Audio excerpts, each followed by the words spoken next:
मेहड़ में इंजीनियर अब्दुल अज़ीज़ जुड़े जो नाले से मनसूब पब्लिक लाइब्रेरी गुज़िरियल काफ़ी अरसे का बंद हुजण ख़िलाफ़ पब्लिक लाइब्रेरी खोलरायो ऐं शागिर्द जदोजहद मेहड़ पारां मेहड़ प्रेस क्लब अॻियां एहतजाजी बुख हड़ताल कैंप क़ाइमु करे एहतजाज कयो वियो। इन मौक़े ते अॻुवाण सहाफ़ियुनि सां ॻाल्हाईंदे चयो त बुख हड़ताल ते गठिया आहियूं त असांजो मुतालबो हिकु ई रहियो आहे त मेहड़ जी जेका पब्लिक लाइब्रेरी आहे उहा 6 महीननि खां वठी बंदि आहे। हालांकि इफ़्तिताह शानदार नमूने सां थी चुको आहे, पर जेके बि शागिर्द वेठा आहिनि इन ई मुतालबे लाइ वेठा आहिनि उहा असांखे लाइब्रेरी जा ताला खोलाए ॾियनि न वञनि, जीअं शागिर्दनि जो मुस्तक़बिल कंहिं धुंध मां निकिरी कंहिं बहितर जॻह ते अचे। असां जेके बि शागिर्द हिते वेठा आहियूं हिते हिकिड़ो शागिर्द न आहे, कंहिं हिकिड़े शागिर्द जो मसइलो न आहे, कंहिं हज़ारे शागिर्द आहिनि, कर्ज़ जा शागिर्द आहिनि, उन्हनि जो इहो मुतालबो आहे त असांखे लाइब्रेरी जा ताला खोलाए ॾिना वञनि जीअं असांजो मुस्तक़बिल कंहिं रोशन जॻह ते। महिरबानी। हीअ असांजे शागिर्दनि जो गॾु थियण जो इहो ई मौक़िफ़ आहे त मेहड़ जी पब्लिक लाइब्रेरी जेका गुज़िरियल 6 महीननि खां बंदि रखी पई वञे, जंहिंजो इफ़्तिताह बि शानदार नमूने सां कयो वियो त उन लाइब्रेरी खे खोलियो वञे त जीअं असां शागिर्द उते पढ़ी ऐं लिखी सघूं। असांजो मुस्तक़बिल ख़तरे में आहे ऐं असांजे मुस्तक़बिल खे बचायो वञे। असीं ही ॿीं एहतजाजी कैंप आई आहे, पहिरियां अॻु में बि आई हुई ऐं असीं ख़ामोश कोन विहंदासीं। असीं एसी ताईं एहतजाज जो दाइरो आहिस्ते आहिस्ते वधाईंदा वेंदासीं जेसि ताईं हीअ असांखे लाइब्रेरी न खोले ॾींदा। असांजो इहो ई मुतालबो आहे त मेहड़ जी पब्लिक लाइब्रेरी खोली वञे जीअं असां शागिर्द पंहिंजी तालीम हासिलु करे सघूं। पर असांजो मौक़िफ़ तमामु सवलो ऐं आसान आहे। गुज़िरियल असां 15-20 ॾींहंनि खां वठी मुसलसल जदोजहद करे रहिया आहियूं ऐं असांजी जदोजहद जो बुनियादी मुतालबो हीअ आहे त जेका मेहड़ जी पब्लिक लाइब्रेरी आहे गुज़िरियल 6 महीननि खां वठी बंदि रखी वई आहे। असांजो सिर्फ़ु सादो सुवालु आहे त जॾहिं इफ़्तिताह थी चुको आहे, उनमें किताब अची चुका आहिनि ऐं उनजो सभु कुझु माना जेको सो सिस्टम पूरो थी चुको आहे, त आख़िर उनखे बंदि छो कयो वियो आहे। हीअ जेका लाइब्रेरी आहे जंहिंमें सवे हज़ारे शागिर्द अचनि था, इन्हनि उमेद सां इन आसिरे सां इहा अॼु न सुभाणे खुलंदी ऐं असां जेको सो उते पढ़ी करे ऐं मुख़्तलिफ़ टेस्टुनि जी असां तयारी करे सघूं था।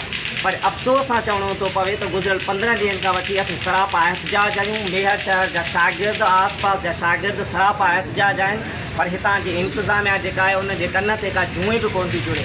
असांजो मुतालबो, शागिर्दनि जो मुतालबो, मेहड़ जे आवाम जो मुतालबो इहो आहे त इन लाइब्रेरीअ खे जल्द खां जल्द खोलियो वञे। असीं मुतालबो था करियूं तइलीम जे वज़ीर खां, सक़ाफ़त खाते खां ऐं ॿियनि समूरनि आला अख़्तियारनि खां जिन्हनि जे वस में आहे इन लाइब्रेरी खे खोलाइनि। असांजो सिर्फ़ु मुतालबो इहो आहे त लाइब्रेरी खोलाए वञे, उते एसियुनि जो बंदोबस्तु कयो वञे, उते ॿियूं जेके लाइब्रेरी सां लाॻापियल ज़रूरतूं आहिनि उहे बि पूरियूं कयूं वञनि त जीअं शागिर्द पढ़ी करे पंहिंजो मुस्तक़बिल रोशन बणाए सघनि। महिरबानी सर।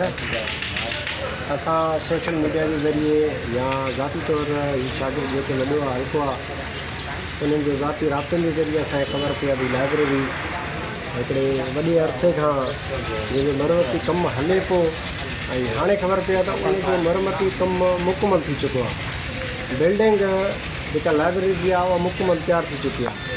पर हाणे इहा ॻाल्हि असां समेत ही शागिर्द या हितां जो बाशूर आवाम जेको शहर जो आहे या इलाइक़े जो आहे उहो इहो सम्झणु चाहे थो या उनजो जवाबु तलब करणु चाहे थो त आख़िर सबबु छा आहे जो जॾहिं 6 महीना पहिरीं उनजो इफ़्तिताह थी चुको आहे, लाइब्रेरी 6 महीना पहिरीं मुकमल तयारु थी चुकी आहे, बिल्डिंग बि मुकमल तयारु आहे, त आख़िर उहा बंदि छो आहे। छा लाइब्रेरी जा दरवाज़ा बंदि हुअण जो मतिलबु या हुक्मरान छा इहो त कोन था चाहिनि हीउ जेको बेपहुच अवाम आहे, जेको बेपहुच शागिर्दनि खे त वसाइल कोन्हनि, छा उन्हनि खे तइलीम खां महरूम रखणो आहे?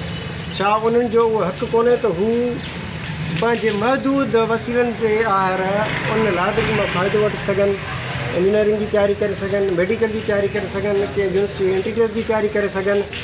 असां सम्झूं था त हीअ हुक्मरान दोरियूं हीअ सिस्टम रुॻी ही हिकिड़ी मेहड़ जी लाइब्रेरी कोन्हे।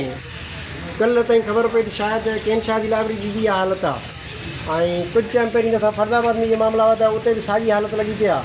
त असां सम्झूं था त हीअ हुक्मरान दोरियुनि जी हिकिड़ी साज़िश आहे। शागिर्दनि खे, मिसकीन माण्हू खे, बेपोच माण्हुनि खे इन्हनि तइलीम खां परे रखियो थो वञे, उनखे सहूलियतूं नथियूं ॾिनियूं। असां पुरज़ोर मुतालबो था कयूं आला अख़्तियारनि खां, मिनिस्टर ऑफ एजुकेशन खां, कल्चरल डिपार्टमेंट खां त जल्द खां जल्द ही लाइब्रेरी खोली वञे, इन शागिर्दनि खे सहूलियत ॾिनी वञे। न त असांजी एहतियाजी दाइरो हीअ रुॻी शागिर्द आहिनि, सुभाणे सियासी तंज़ीमूं सभिनी खे जॉइन कंदियूं, गॾियल तौर ते असां को लाइ मिली वेंदा। सब्सक्राइब कयो अवामी न्यूज़ HD खे ऐं ताज़ा तरीन ख़बरुनि लाइ ॾिसंदा रहो अवामी न्यूज़ HD।